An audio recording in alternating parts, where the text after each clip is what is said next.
What up, y'all? It's your boy Big John here, back again with another video, and in today's video, I got something special for y'all. So, The Legend of Zelda Tears of the Kingdom comes out this week. I am super hyped for this game, and as a Zelda fan, the wait was painful, but it's going to be worth it. Seriously, I cannot wait to play this game. Now, I've been playing Zelda for about 15 years now, and the series has become one of my favorite franchises in gaming. Anyway, to celebrate the game's release, I'm going to be doing my top 10 list of my personal favorite Zelda games. The Zelda franchise has been going strong for over 30 years now, and with so many good games in this iconic series, which one stood out to me the most? Stay tuned and find out. Number 10. The Legend of Zelda Skyward Sword. Oh boy, okay, so this game is often considered to be the black sheep of these Zelda games, and for many reasons. Let's start with the controls. Now, I know many people don't like the controls, and it's understandable, but honestly, the controls didn't bother me at all, and I actually had fun with them once I got used to them. My main issue with Skyward Sword was the structure and linearity. You only have Skyloft with a few sky islands to explore, and the surface, which contains only 3 locations. And you have to go back there in just different scenarios to complete a main quest objective. When I play Zelda, I always love exploring new locations, but here, it just feels like things blend in together. The story was pretty cool, considering that it is the first game story-wise in the Zelda timeline, and Girahim, man, what a great villain. I often don't go back to this game because of those issues I mentioned, but the story, characters, and the bosses, with some I think are the best in the series, and gameplay were a lot of fun for me. If you want to play Skyward Sword, definitely go with the HD remaster on Nintendo Switch. Even with its flaws, it's still a game I think you still should check out. Number 9. The Legend of Zelda The Minish Cap. I actually got to play Minish Cap for the first time this year on Nintendo Switch Online, and I really liked it. The dungeons are really cool to play through, the King Zones are really cool to discover new locations and puzzles across Hyrule, and the gameplay where you can shrink Link to discover new things was a lot of fun to use and explore. My main issue with Minish Cap was it was too short. When I completed the 4 dungeons, I was hoping the game would get into the good stuff. Once you get all 4 of the elements, you go straight to Hyrule Castle to take on Vaiti, the main villain in this game. I guess with Zelda, I'm used to having more hours of playtime, and there is some stuff to do, and the side quest of Minish Cap does offer that, but it really doesn't do it for me compared to other Zelda titles. But this is still a Zelda game I highly recommend. Number 8. The Legend of Zelda Link's Awakening. Okay, so I only played a little bit of the Game Boy original Link's Awakening, but I had my first true experience on the remake of Nintendo Switch, and it was a lot of fun. Exploring Kelowna Island was a lot of fun, and the dungeons were really cool to explore as you collect the instruments to wake up the Windfish. The game is also pretty easy, so you shouldn't have much of an issue dying. A dungeon builder was added to the remake as well, and while it doesn't take full advantage of its potential, it still leaves the door open for future games. Definitely recommend playing the remake on Nintendo Switch with better mechanics and graphics. Number 7. The Legend of Zelda The Wind Waker. To think that 20 years ago, the cartoon art style went from one of the most hated to beloved in the entire Zelda series. I first experienced Wind Waker back in 2009 on the GameCube when I was first getting into Zelda. Taking the gameplay from Ocarina Time and Majora's Mask, Wind Waker's main attraction this time is exploring the Great Sea. It is actually pretty fun discovering new islands and getting new upgrades to beat dungeons was one of my favorite experiences in Wind Waker. And that art style, come on now, it looks great! Story was really cool though, especially taking place years after Ocarina Time in the adult timeline as Ganondorf returns to make his conquest on Hyrule. Only issue I had with Wind Waker was the Triforce quest. Seriously, screw this quest. It is easily the worst part of the whole game. And though I did enjoy exploring the Great Sea, I wish there was a little bit more depth when it comes to exploration.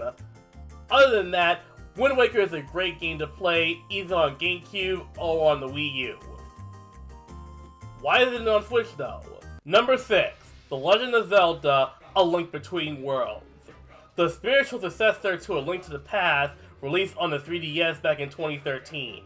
I played this game back in 2015, and it was a lot of fun, man. Taking inspiration from A Link to the Past, you have the light world of Hyrule and the dark world of Lorule, where you can travel to each dimension using a new paint mechanic to defeat Yuga and the resurrected Ganon. Getting items in this game is very simple, as you can rent them from new character Ravio and use rubies to fully purchase them for yourself. The game is pretty easy, but I do believe it is a great way to get people into the Zelda series if this is your first time playing a Zelda game. Dungeons are fun to solve as always, bosses are engaging, and the story is pretty solid too. I definitely recommend picking this up if you haven't already. Number 5. The Legend of Zelda: A Link to the Past. My favorite 2D Zelda game of all time. The game that redefined the Zelda franchise back in 1991 on the Super Nintendo. Taking the gameplay from Zelda 1 and fine-tuning it to perfection. You explore Hyrule as Link, obviously, to complete dungeons to stop Agunham from resurrecting Ganon and rescue Princess Zelda in the sages of Hyrule. You travel between the light and the dark world using the Master Sword, making its debut in this game to get the job done. The dungeons, well, minus the Ice Palace, are really fun to explore and solve, and the items are very cool to utilize in this game. Even after 30 years, this game has aged very well. If you haven't played this game, you are doing yourself a huge disservice. You can play it on Nintendo Switch Online right now, so what are you waiting for? Get right to it! Number 4. The Legend of Zelda: Ocarina of Time. What else can be said about this game? Making his 3D debut in 1998 on the N64, Link travels through time to stop Ganondorf, making his human Gerudo debut in this game from his control over Hyrule and the entire world. Structurally, the game is similar to A Link to the Past. Collect 3 artifacts to get the Master Sword, and beat the 7 dungeons to rescue the 7 sages to take on Ganondorf. But it does its own thing. The stages are much more engaging this time around, and exploring each area, well, minus Hyrule Field, which is pretty barren, is very cool. The transition to 3D works perfectly in this game. The gameplay is amazing, and exploring areas, fighting off enemies, never felt so good. 25 years later, this game holds up very well, and is still considered to be one of the greatest video games of all time. Number 3. The Legend of Zelda: Majora's Mask. The sequel to Ocarina of Time, released on the N64 in 2000.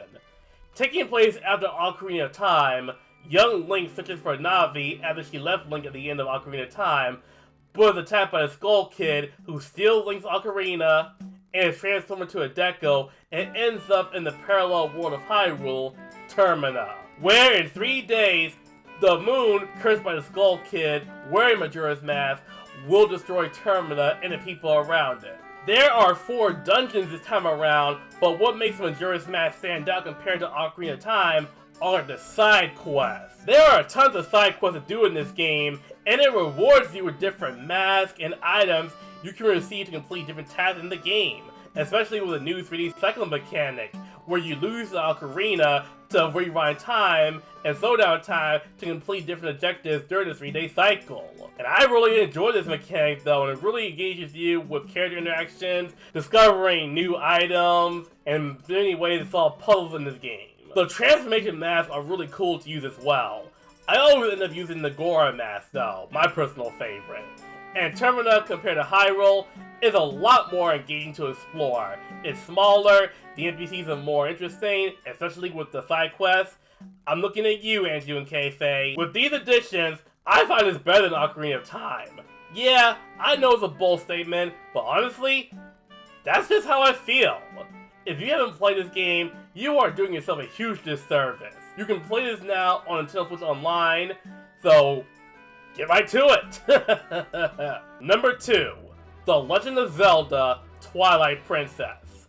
Okay, now this game I have a strong history with, as this was the first Zelda game I've ever played. It was a graduation gift from middle school, and I was 14 years old at the time. Taking the gameplay structure from Ocarina of Time and Majora's Mask, you play as Link as he travels between Hyrule and the Twilight Realm to stop the evil Zant from trying to take over the world, who in actuality it's Ganondorf calling the shots. This game has one of my favorite dungeons in the series, as they are created for me to explore, the items are very fun to utilize, and the double hook shot is always my personal favorite item. Playing as Wolf Link was really cool as well, especially when finding all of enemies in and out of Twilight Realm and looking for treasure. Midna by far is the best ally Link has ever had in the series. Her personality and character growth really had me engaged with her. Fi and Navi are nothing compared to her. But yeah, Twilight Princess is an awesome game, and in my opinion, the best Zelda game when it comes to linear structure. And number 1, which should be a no-brainer at this point, The Legend of Zelda Breath of the Wild. What else can be said about this game that hasn't been said already? It's The Legend of Zelda in an open world environment. You can literally go anywhere and take on many challenges as you desire. You play as Link as he wakes up from a 100-year slumber to save Hyrule from the wrath of Calamity Ganon, who is sealed in Hyrule Castle thanks to Princess Zelda. After a brief introduction and gain all the powers of your Sheikah Slate, you can tackle the game any way you want in any order. The choices are yours to make, and I love it. When I first bought the game in 2017, which was my first game I bought for Nintendo Switch, I could not put it down. Exploring the landscapes, completing the Sheikah Shrines, getting Korok Seeds, summoning them anyway, freeing the 4 Divine Beasts, collecting Link's memories, and getting the Master Sword were my favorite moments in Breath of the Wild. Only issues I had with this game was a lack of traditional dungeons. True, the Divine Beasts were supposed to be like that, but they never really felt like dungeons, if you know what I mean. And yeah, the Sheikah Shrines kinda helped fill in that void, but they were too short to be considered full-on dungeons. Hopefully Tears of the Kingdom will resolve that issue, but based on what I'm seeing, it's looking like that. Even after 6 years, and minus the flaws of the dungeons, this is still a game changer from the Zelda series, and here's hoping that Tears of the Kingdom can take the Zelda series to another level that has already been done already. And that's it, guys. Those are my top 10 favorite Zelda games of all time. I really hope you guys enjoyed this video, and if my list seems a little different compared to what you may have or were expecting, I do apologize, but this is again my personal favorite Zelda games list, but I would definitely like to know your comments down below in terms of what are your favorite Zelda games of all time. Let me know in the comments down below, and if you're new to my channel, be sure to subscribe for more video game and movie content altogether. Thank you guys so much for watching, and as always, this is Big John signing off. Have a good day, everybody. Have fun with Tears of the Kingdom. I know I will be.